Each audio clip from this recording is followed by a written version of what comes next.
आज मैं आपको एक ऐसी कहानी सुनाने जा रहा हूं जो न केवल मनोरंजक है बल्कि आपको शांत नींद में भी मदद करेगी। यह कहानी एक छोटे से गांव की है जहां एक प्यारा सा बच्चा आर्यन अपने माता पिता के साथ रहता था। आर्यन को रात में सोने में बहुत परेशानी होती थी। वह अक्सर अपने बिस्तर पर लेटकर चांद और तारे गिनता था, लेकिन नींद कभी नहीं आती थी। एक रात आर्यन ने सोचा कि क्यों न वह अपने दादाजी से मदद मांगे। दादाजी हमेशा उसे दिलचस्प कहानियां सुनाते थे। जब आर्यन ने दादाजी से कहा कि उसे नींद नहीं आ रही, तो दादाजी मुस्कुराए और बोले, आर्यन, क्या तुम जानते हो कि नींद के लिए एक अच्छी कहानी कितनी महत्वपूर्ण होती है? दादाजी ने आर्यन को एक कहानी सुनानी शुरू की। यह कहानी थी एक छोटे से खरगोश की जिसका नाम था चीकू। चीकू हमेशा अपने दोस्तों के साथ खेलता था, लेकिन जब रात होती थी तो उसे डर लगता था। एक रात चीकू ने तय किया कि वह अपने डर का सामना करेगा। उसने अपने दोस्तों से कहा कि वह अकेले जंगल में रात बिताएगा। जंगल में चीकू ने देखा कि चांद कितना सुंदर है। उसने महसूस किया कि चांद की रोशनी उसके डर को दूर कर रही है।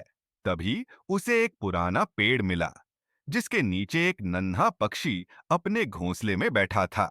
चीकू ने उस पक्षी से पूछा, तुम रात में कैसे सोते हो? पक्षी ने मुस्कुराते हुए कहा, मैं अपनी माँ की कहानियां सुनता हूँ। वे मुझे सुकून देती हैं। चीकू ने सोचा कि अगर पक्षी को कहानियां सुनने से सुकून मिलता है, तो उसे भी कुछ ऐसा करना चाहिए। उसने अपनी आंखें बंद कीं और अपनी मां की कहानियों को याद करने लगा। धीरे धीरे चीकू को नींद आने लगी।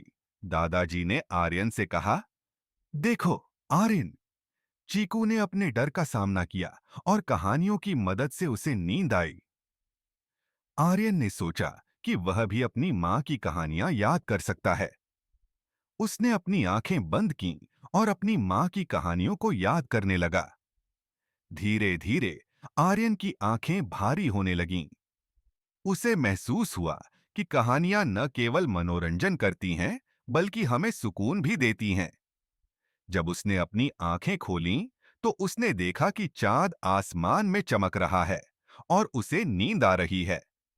इस तरह आर्यन ने सीखा कि एक अच्छी कहानी सुनने से न केवल डर दूर होता है, बल्कि नींद भी आती है। उसने तय किया कि वह हर रात सोने से पहले अपनी मां से एक कहानी सुनेगा, और इस तरह आर्यन ने शांत नींद पाई। तो जब भी आपको नींद न आए, याद रखें कि एक अच्छी कहानी सुनना या याद करना आपके मन को शांति दे सकता है।